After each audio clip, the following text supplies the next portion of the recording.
Bismillah, alhamdulillah, alhamdulillahilladzi hadana lihadza wa ma kunna linahtadiya laula an hadanallah. Asyhadu an la ilaha illallah wahdahu la syarikalah wa asyhadu anna Muhammadan abduhu wa rasuluhu allazi la nabiyya ba'dah. Para bapak dan ibu yang dirahmati Allah, alhamdulillah di kesempatan subuh yang penuh berkah ini kita masih diberikan berbagai nikmat oleh Allah Subhanahu wa taala, nikmat iman, nikmat Islam, nikmatnya hidayah, nikmatnya berada dalam ketaatan kepada Allah Subhanahu wa taala. Seperti biasa di subuh hari ini kita akan awali ya dengan doa menuntut ilmu. Mudah-mudahan kita semua komunitas ngaji subuh ya senantiasa dirahmati oleh Allah Azza wa Jalla. Kita berdoa dan berharap semoga hari ini membawa keberkahan bagi ilmu kita, bagi usia kita. Diawali dengan doa Allahumma anfa'na bima 'allamtana wa 'allimna ma yanfa'una wa zidna ilma. Ya Allah, berilah manfaat kepada kami dengan apa-apa yang Kau ajarkan kepada kami, dan ajarkanlah kami apa yang bermanfaat bagi kami, dan tambahkanlah ilmu kepada kami. Nah, bahwa Rasulullah Shallallahu Alaihi Wasallam senantiasa mendoakan umatnya ya di waktu pagi, karena waktu subuh atau pagi ini adalah waktu yang penuh berkah. Rasulullah senantiasa berdoa, Allahumma barik li ummati fi bukuriha. Ya Allah, berkahilah umatku di waktu paginya. Nah, pagi hari waktu yang sangat berkah. Alhamdulillah kita manfaatkan ya sebaik mungkin untuk pagi hari ini. Mudah-mudahan insya Allah ya nanti kita sampai siang gitu ya diberikan berbagai kelancaran oleh Allah Subhanahu wa taala, diberikan kesehatan, diberikan rezeki yang berkah dan lain sebagainya. Dan untuk hari ini kita akan membahas salah satu buku ya tentang Al-Arba'in, 40 hadis tentang perempuan, yang baru masuk pada hadis ke-6 ya, karena memang banyak yang dikajinya sehingga sedikit-sedikit saja kita pelajari. Nah, ini hadis ke-6 hadis ke-6 sudah ya. Terakhir itu ini hadis ke-6, sekarang hadis ke-7 berarti. Yaitu di buku ini kita disuguhkan ya berbagai hal tentang perempuan, mulai dari kewajiban perempuan untuk mencari ilmu agama ya. Nah, di sini sudah kita bahas beberapa hadis. Di antaranya hadis tentang wajib ya mencari ilmu agama untuk perempuan. Nah, karena di sini Rasulullah mengumpulkan ya, ijtami'na fi yaumi kadza wa kadza fi makani kadza wa kadza. Nah, suruh ngumpul para perempuan, kemudian Rasulullah fa'allamahunna, Rasulullah mengajarkan kepada mereka. Kemudian kita pun sudah membahas ya, ini pesan Rasul kepada perempuan. Perempuan itu harus banyak tasaddaqna, bersedekah, karena Rasulullah melihat perempuan banyak di neraka, yaitu tukthirnal la'na, banyak mengeluh, wa takfurnal asyir, banyak kufur terhadap suami. Nah, kemudian kita juga sudah membahas larangan ya perempuan menyerupai laki-laki atau laki-laki menyerupai perempuan dalam berbagai hal ya. Al-mutasyabbihin minar rijal bin nisa wal mutasyabbihat minan nisa bir rijal. Kemudian ya, ini keutamaan mengurus anak perempuan, bahwa nanti akan menjadi sitron minan nar, penghalang dari api neraka. Kemudian ini sifat perempuan idaman ya, sholihun nisa'i Quraisy, yaitu orang yang paling ahna ala waladin, paling sayang kepada anaknya, wa ar'ahu ala zauj, dan paling perhatian kepada suaminya. Nah, di sini kemarin terakhir kita mempelajari tentang adarru ala rijal minan fitnah ya. Fitnah adarru ala rijal minan nisa. Fitnah yang lebih berbahaya ya bagi laki-laki adalah perempuan. Nah, ini kemudian hari ini kita akan mempelajari tentang mengenal ya mahram ya, diantaranya hadis dari Uqbah bin Amir. An Uqbata bin Amir, hadis dari Uqbah bin Amir, anna Rasulullah sallallahu alaihi wasallam, bahwasanya Rasulullah sallallahu alaihi wasallam qol, bersabda, iyyakum waddukhul 'alan nisa. Waspadalah ya, iyyakum, waspadalah kalian, waddukhul, masuk, untuk masuk, 'alan nisa, kepada perempuan. Faqala rajulun minal ansor, kemudian ada yang berkata ya, salah seorang sahabat dari kalangan Ansor, ya Rasulullah, wahai Rasulullah, afara'aital hamwa, gimana pendapat Anda tentang saudara ipar? Rasulullah menjawab, qala alhamu almautu, saudara ipar itu adalah kematian. Nah, di sini dari hadis ketujuh ya, hadis ketujuh. Siapa yang akan baca dulu supaya lebih mantap ya, baca hadis dulu, silahkan. Saya Bu Dokter. Silahkan Bu Airisma. Bismillahirrahmanirrahim. An Uqbah bin Amir, hadis dari Uqbah ibnu Amir.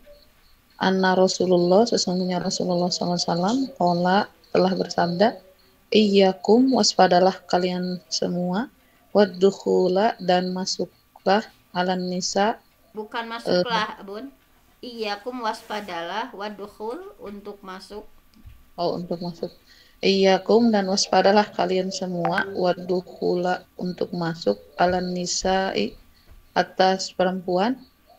Faqala, maka berkata rajulun, seorang laki-laki, minal ansori, dari kaum Ansor, ya Rasulullah, wahai Rasulullah, Ya Rasulullah, la ya Bun. ya Rasulullah, wahai Rasulullah, afa araital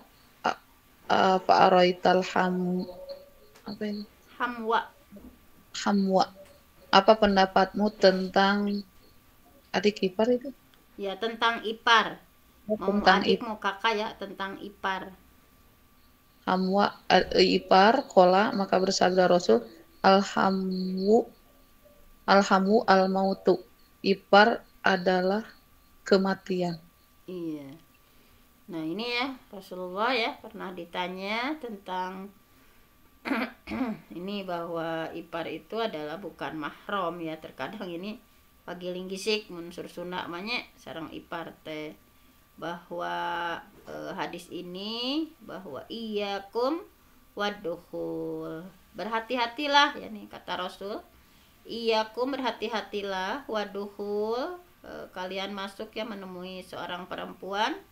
Faqala rajulun minal ansor, kemudian ada seorang laki-laki dari Ansor berkata ya, ya Rasulullah, wahai Rasulullah, afara'aital hamwa, bagaimana pendapat Anda mengenai ipar?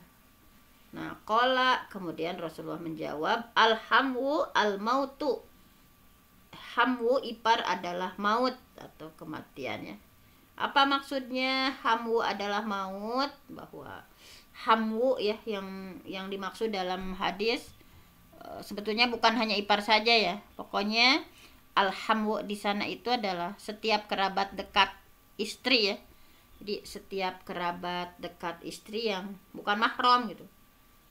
Yang masih mahram bagi suami dari keluarga istri adalah ayah, anak gitu ya. Nah, Alais menyatakan bahwa alhamu atau ipar, berarti ipar itu saudara laki-laki ya dari suami kita dan keluarga dekat suami. Nah, bahwa ipar itu dari hadis di sana kita simpulkan bukan mahram bagi istri gitu. Dari hadis ini bisa disimpulkan bahwa ipar itu bukan mahramnya istri gitu ya. Nah, kemudian kadang kita kan ke ipar itu kayak adiknya suami gitu ya, atau kakaknya suami, cuek, nggak pakai kerudung, nggak pakai itu gitu. Padahal kalau lihat dari hadis ini bahwa ipar itu bukan mahramnya bagi seorang istri. Nah, yang dimaksud dengan maut di sini yaitu jadi berhubungan ya dengan keluarga dekat istri yang bukan mahram. Ketika seseorang misalnya berhubungan dengan keluarga dekat istri yang bukan mahramnya, maka harus ekstra hati-hati dibanding dengan yang lain, karena kan kalau ke ipar itu sering ketemu gitu ya. Nah, tidak bisa disangka bahwa perbuatan yang menghantarkan kepada perzinahan itu bisa terjadi gitu. Apalagi sekarang ya di internet juga banyak diberitakan misalnya.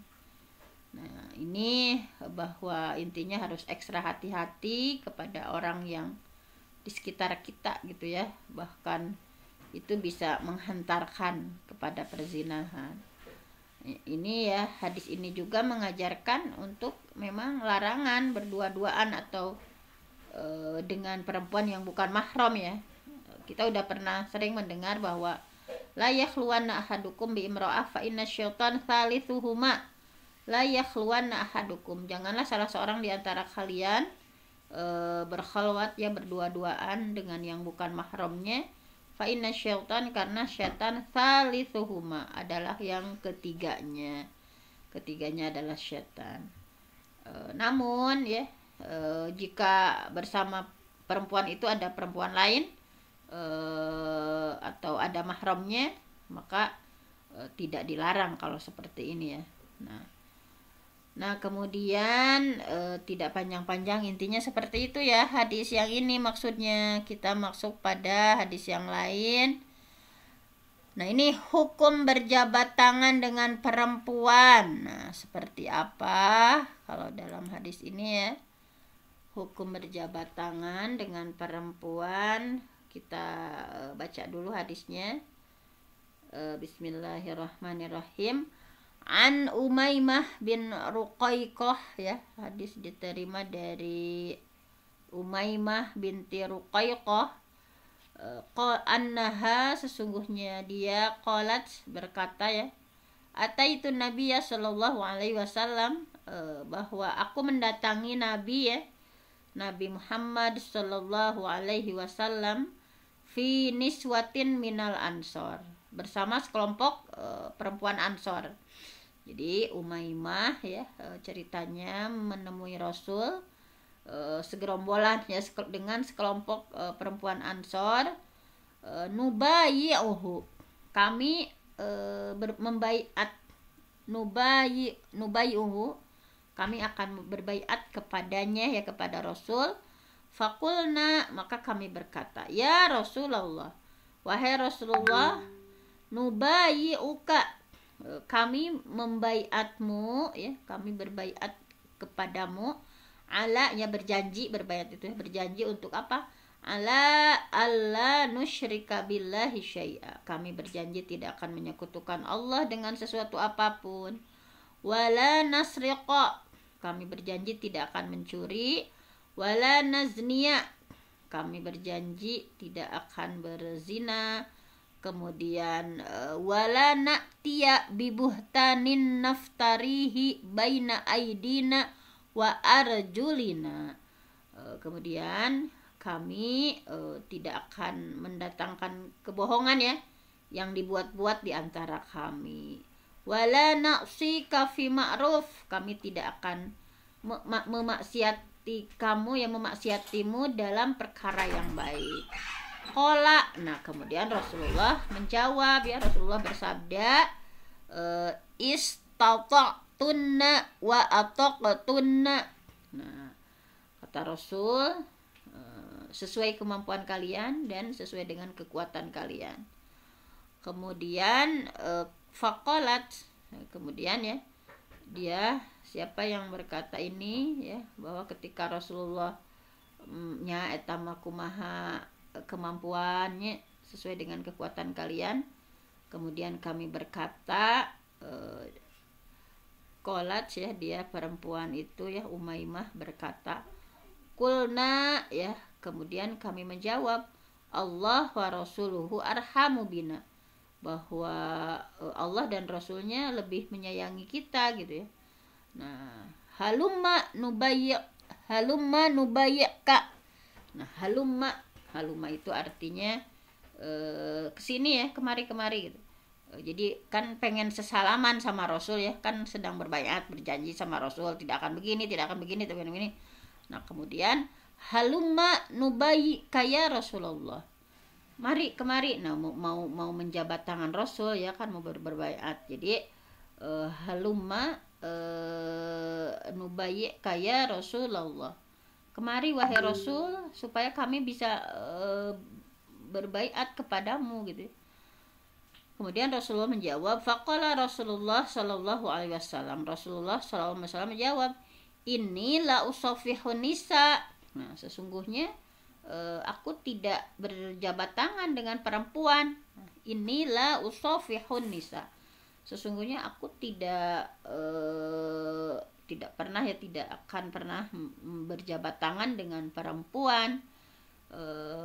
Innama, hanya saja, qauli, ucapanku, kata Rasul, limi ati imro'ah, kepada 100 perempuan, kaqauli, seperti ucapanku, li imro'atin wahidatin, kepada seorang wanita, atau mithlu qauli li imro'atin wahidatin, atau seperti halnya ucapanku kepada seorang perempuan. Jadi sesungguhnya kata Rasul, aku tidak berjabat tangan dengan perempuan, hanya saja ucapanku, kata Rasul, kepada 100 perempuan sama halnya seperti ucapanku kepada seorang perempuan. Nah, jadi hukum ya, kalau dari hadis ini, hukum berjabat tangan dengan perempuan ya, bahwa di sini bisa disampaikan hukum berjabat tangan dengan perempuan itu sebetulnya ada rinciannya ya. Kalau perempuan tersebut termasuk mahram ya, orang yang berjabat tangan, misalnya ibunya, putrinya, saudarinya, atau saudari ibu, atau saudari bapak, atau dari istrinya, kalau ini boleh ya berjabat tangan. Tetapi kalau yang selain mahram ya, maka tidak boleh. Karena ada seorang perempuan tadi kan mengulurkan tangan kepada Rasulullah, halumma, mari, halumma nubayyika. Nah, sini kamu, ini mengulurkan tangan ya. Perempuan tersebut ingin menjabat tangan Rasul, tapi Rasulullah bersabda, inilah usafihun nisa, sesungguhnya aku tidak berjabat tangan dengan perempuan gitu ya. Kemudian Aisyah berkata bahwa demi Allah, tangan Rasulullah tidak pernah memegang tangan perempuan yang bukan mahram sama sekali, mereka hanya membaiatnya dengan ucapan.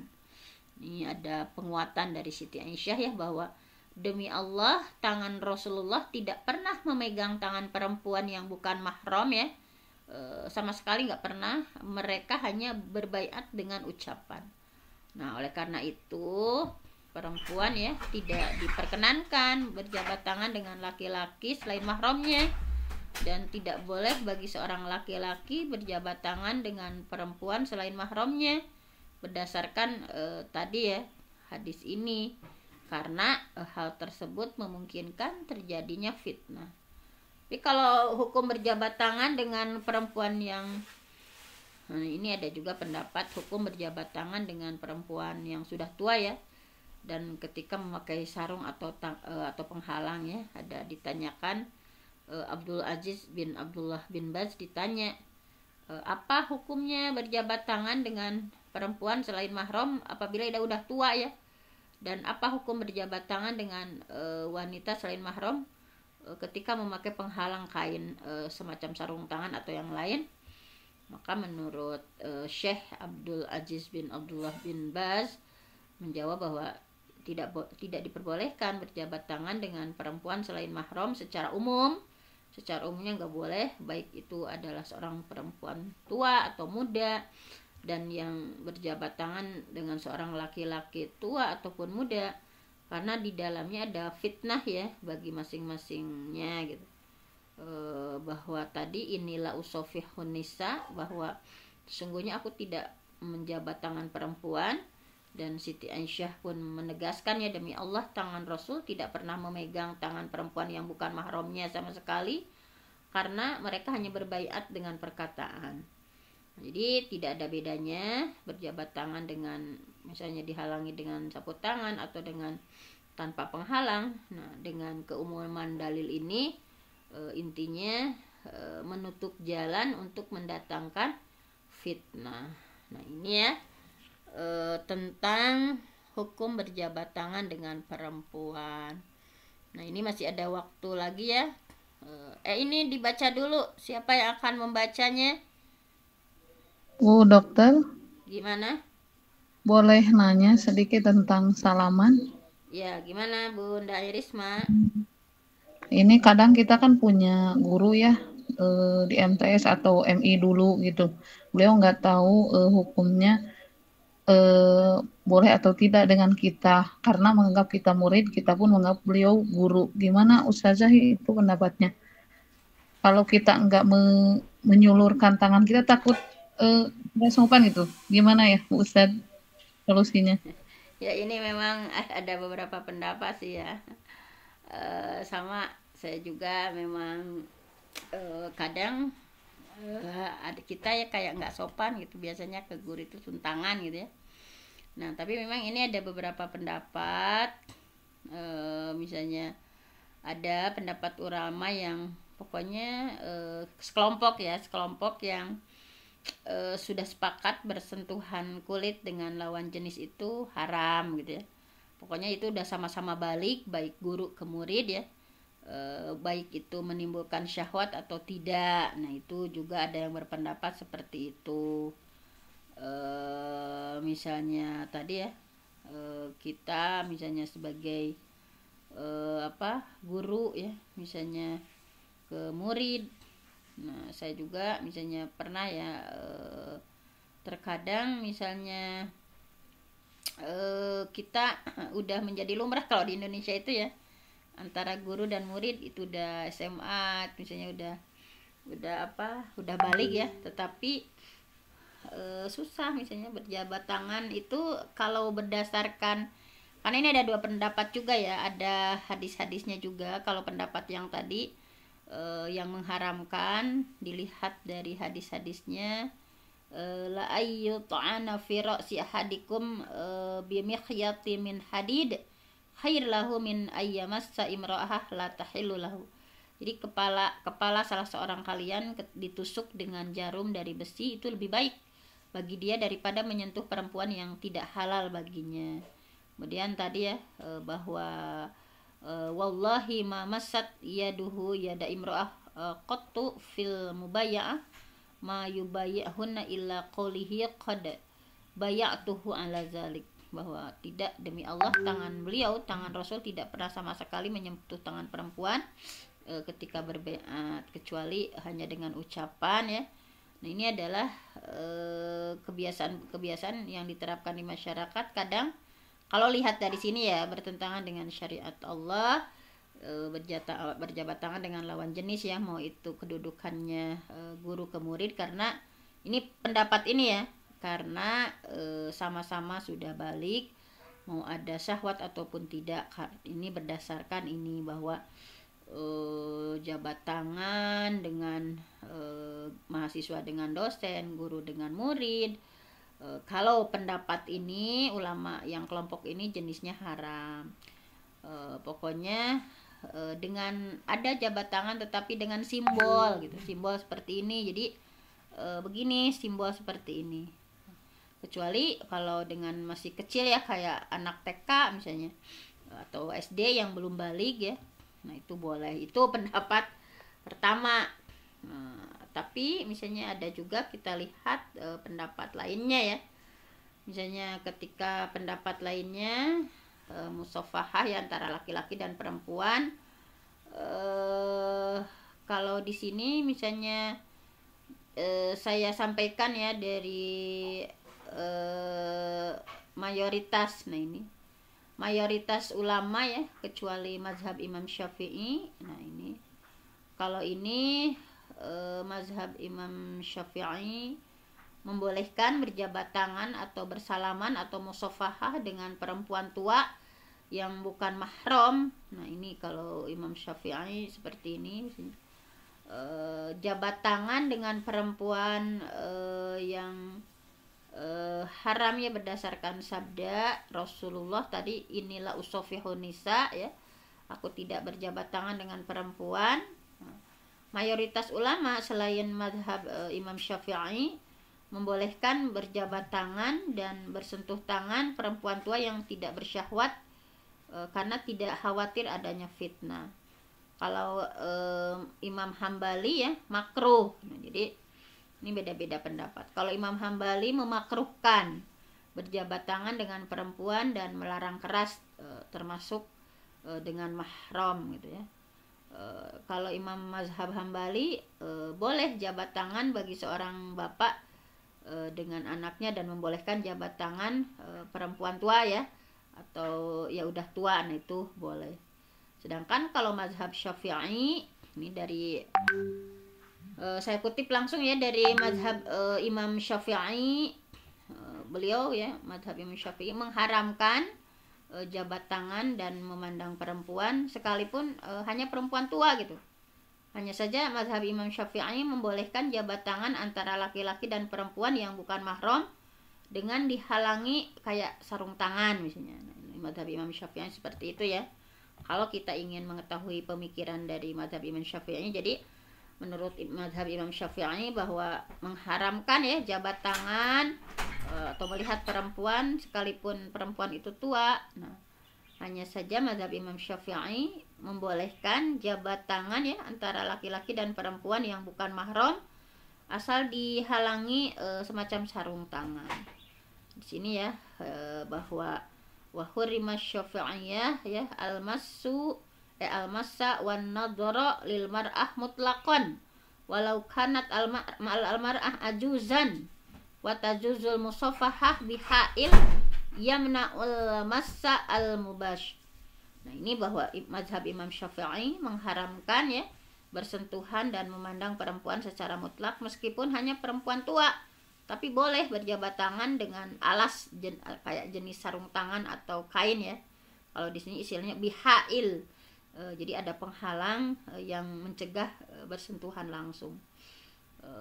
Kemudian bagaimana dengan berjabat tangan seorang laki-laki dan perempuan muda yang bukan mahramnya?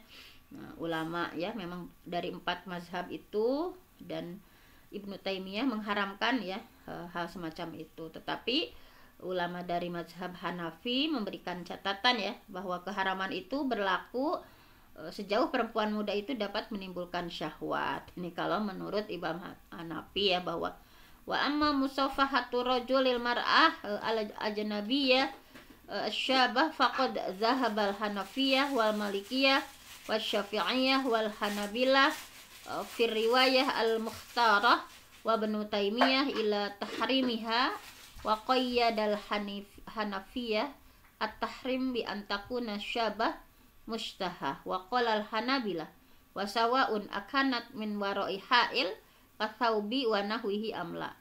Nah ini pokoknya cenah ya Bu, tentang berjabat tangan seorang laki-laki dengan perempuan muda yang bukan mahram, baik itu ulama mazhab Hanafi, Maliki, Syafi'i, Hambali, ini dalam riwayat pilihan ya, juga Ibnu Taimiyah mengharamkan, memandang keharamannya. Tetapi ulama mazhab Hanafi memberikan catatan keharaman itu, jadi sepakat semuanya ya, mazhab Hanafi, Maliki, Syafi'i, Hambali, Ibnu Taimiyah bahwa haram berjabat tangan antara seorang perempuan yang muda ya. Jadi guru masih muda, misalkan masih muda ya, tapi sudah balik dua-duanya itu haram. Tetapi nih ulama mazhab Hanafi memberikan catatan keharaman itu kalau perempuan muda itu bisa menimbulkan syahwat gitu. Dan mazhab Hambali menyampaikan bahwa keharaman itu sama saja apakah jabat tangan dilakukan ada alasnya ya, seperti terhalang pakaian atau sejenisnya, atau tanpa alas. Nah jadi ada perbedaan pendapat ulama ini juga Syekh Ali Jum'ah menyampaikan ya bahwa musafahatur atas langsung Indonesianya saja ya, panjang lebar begini. Jadi berjabat tangan seorang laki-laki dan perempuan yang bukan mahramnya ini ada perbedaan pendapat ya di kalangan ulama dan kajian fikih Islam. Mayoritas ulama memandang haram hal itu ya, kecuali mazhab Hanafi dan Hambali yang boleh ya, misalkan bersalaman terhadap perempuan tua yang sudah tidak membangkitkan syahwat lagi karena aman dari fitnah. Jadi ketika sebagian ulama membolehkan praktik itu berdasarkan riwayat Sayyidina Umar bahwa berjabat tangan dengan perempuan di mana Rasulullah menahan diri dari hal itu, maka penahanan diri Rasulullah dari hal itu dipahami sebagai bagian dari kekhususan Nabi. Ada juga yang berpendapat seperti itu. Jadi ulama yang membolehkan ya berjabat tangan ini bersandar pada riwayat yang menceritakan bagaimana berjabat tangan dengan perempuan yang bukan mahram ya. Abu Bakar, Umar, mereka menyimpulkan bahwa menahannya diri inilah usofihun nisa itu bersifat khususiyah atau pengecualian khusus untuk Rasul. Sementara ulama yang mengharamkan mendasarkan pandangannya pada keumuman hadis. Pokoknya silahkan saja yang diambil mau yang mana. Saya mungkin terserah ya Bapak Ibu semua. Yang jelas pandangannya seperti itu. Ada yang mengharamkan secara mutlak, ada juga yang tadi hal itu disampaikan kekhususan Rasul. Sementara yang lain ada juga yang membolehkan karena ada riwayat gitu ya, misalnya Abu Bakar dan Umar pernah gitu ya. Wallahu a'lam. Itu mah panjang gimana kalau dibahas ini nanti akan panjang lagi Bu Irisma. Bu Irisma mau ngambil yang mana itu, wallahu a'lam ya. Mungkin itu Bu Irisma bisa disimpulkan ya, apakah mau mengambil pendapat ulama yang mana gitu ya. Tadi hadis-hadisnya sudah saya sampaikan. Karena dalam ini ada banyak ijtihad ya, kita mau ngambilnya yang mana. Nah begitu. Mungkin hanya itu saja ya untuk hari ini. Tentang berjabat tangan ya antara laki-laki dan perempuan. Memang akan panjang lebar kalau dibahas. Yang jelas pokoknya kita harus meyakini apa yang kita lakukan itu kita yakin ada dalilnya gitu ya, ada dalilnya. Yang terpenting itu saja. Kalau kita meyakini pendapat ulama A, berarti kita memahami tadi ternyata berpendapatnya pada hujah ini. Kalau kita berpendapatnya mengambil pendapat ulama B, berarti kita hujahnya ini. Yang terpenting itu. Hanya itu saja. Saya mohon ampun sama Allah, yang benar datangnya dari Allah, yang salah dari saya sendiri. Aku qouli hadza wa astaghfirullah li wa lakum. Wassalamualaikum warahmatullahi wabarakatuh. Waalaikumsalam warahmatullahi wabarakatuh. Jazakallahu khairan kepada Al-Mukarramah Bunda Dr. Fenty yang telah menyampaikan ilmunya kepada kita semua tentang perempuan yang mungkin